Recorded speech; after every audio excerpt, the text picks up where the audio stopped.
Welcome back to Violently American. Today we'll be saying hi to an old friend. That is, if you can call 8 months old. The Hodgepodge chainsword. Now, I've seen a lot of people talk about how chainswords are a bad idea. Cue montage of clips from other YouTubers making very good points. These guys actually have really good videos. You should check them out. But, just like when I play Team Fortress 2, I will be joining the losing side and making my arguments about why a chainsword could still be a viable weapon. Now, since this is not a proper chainsword at all, and never went through the design philosophy of being an actual weapon, I think for the test I'll do that probably will prove nothing, I'll compare it to another tool that isn't supposed to be used as a weapon as much. The machete. So let's get out and test some things.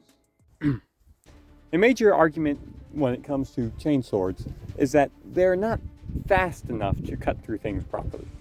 Here's some clips from my own experience proving that fact. But when it comes to modern fighting, especially in settings such as Warhammer 40k, you're going to come across a lot of armor.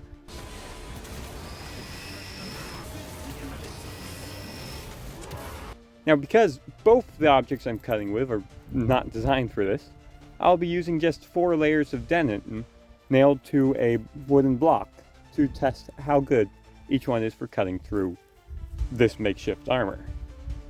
First, we'll go with the machete.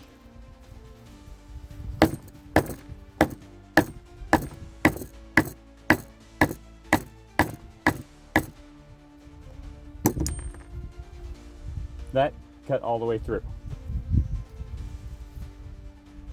Let's see how quickly it takes to get all the way through. Not quite.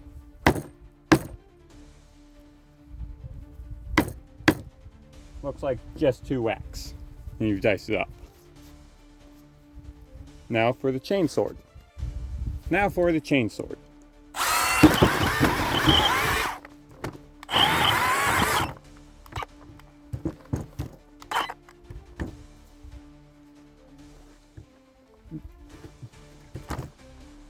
Oh.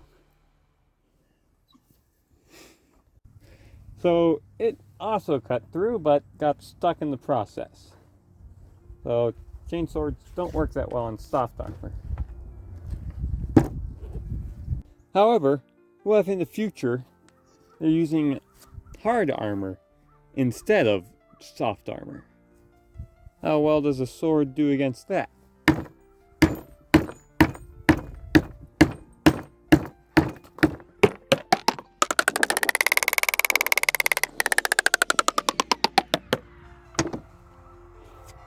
Oh, it does that. Now let's use a tool that is literally designed for that and is making this no way a unbiased test.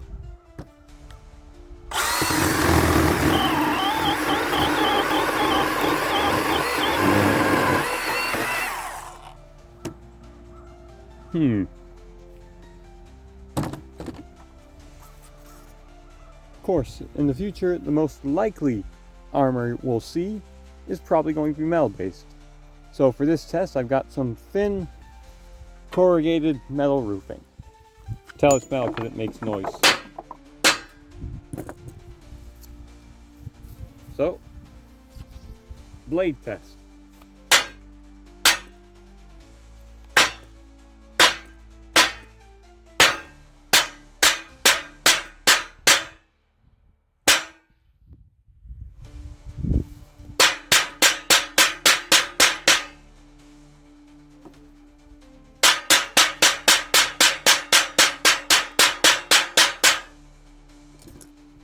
Ooh, tinnitus. Makes a dent, but not much. Now, chainsword test.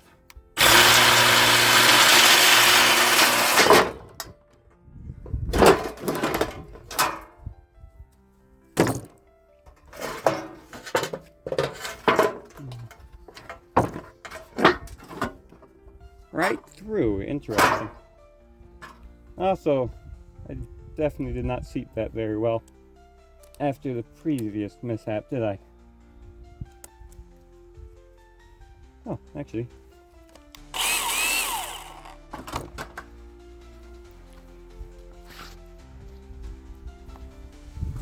Just to test in case someone says I was going on a weekend.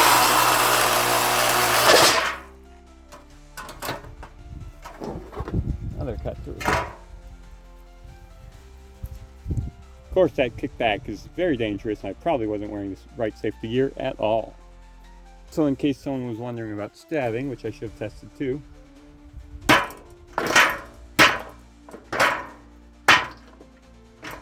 Gets through slightly. But not by a lot. The reason I'm wearing this is because I can't see out of that. Well, anyway, back to the chainsword. So, when it comes to dueling with a chainsword, there's a lot of things that some people just don't seem to consider. For example, if a chainsword's spinning, you're not going to get into a blade lock with it because it's going to get launched off. Oh, poor baby. I'm not talking to you. Go play. Go play. No. No. Okay. Also, something that's not taken into consideration a lot when people talk about this is specifically in Warhammer 40k, you can control the direction of the chainsword. And users, while swinging with it, are typically skilled enough that they can change which direction or stop it. So for example, it would be possible to get someone into a bind, depending on what teeth you have on it, because combat chainswords probably won't have teeth like this, but we'll get into that later. But if you get someone into a bind, you can either force them away from yourself, or force the blade down, and so you could change direction like this. You're going for an overhead, lock it in, pull them down, and then stab. Or otherwise, you could also do another location. They lock you like this, you pull it up, their weapon goes up, you slash. Typically, someone who's experienced with a chainsword will be more prepared for the jerks and such of its function than someone who's using a regular bladed weapon.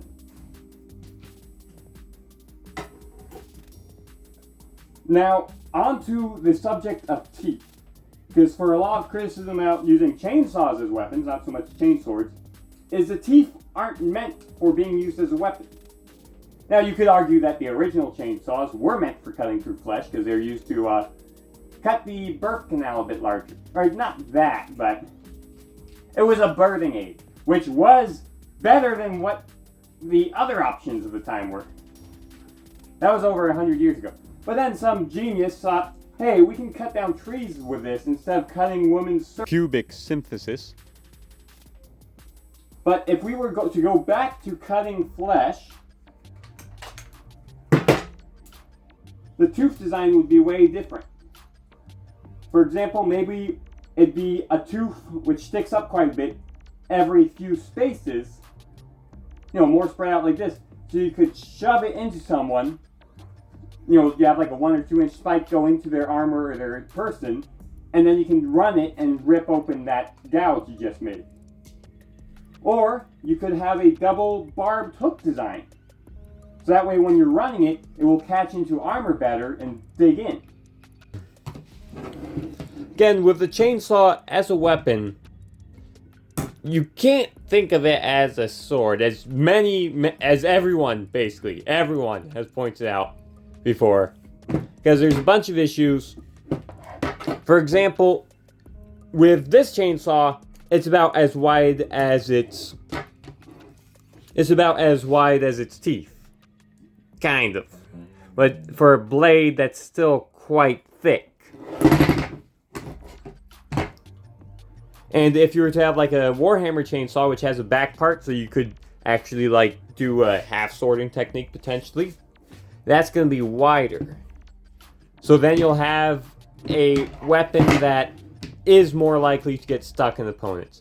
Now, maybe if you had a right teeth design, it could dig itself out, but that comes with all the issues of you have a weapon that you can't parry. Like, if you are using it for parrying, it could probably work decently well, assuming you can swing it.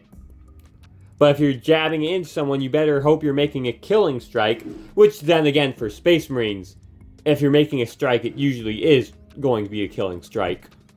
Because you're going to not be able to pull this out as quickly as you would a sword. Then again, if you're fighting against armor, this is going to go in and out better. As if it's designed to dig into armor, it's going to come in and out better than a sword would.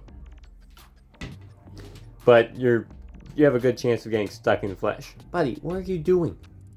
Shoo, shoo, shoo.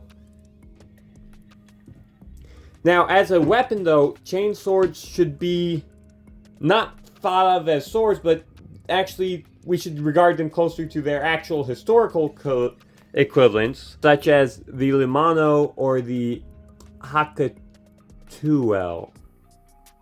I said that horribly wrong.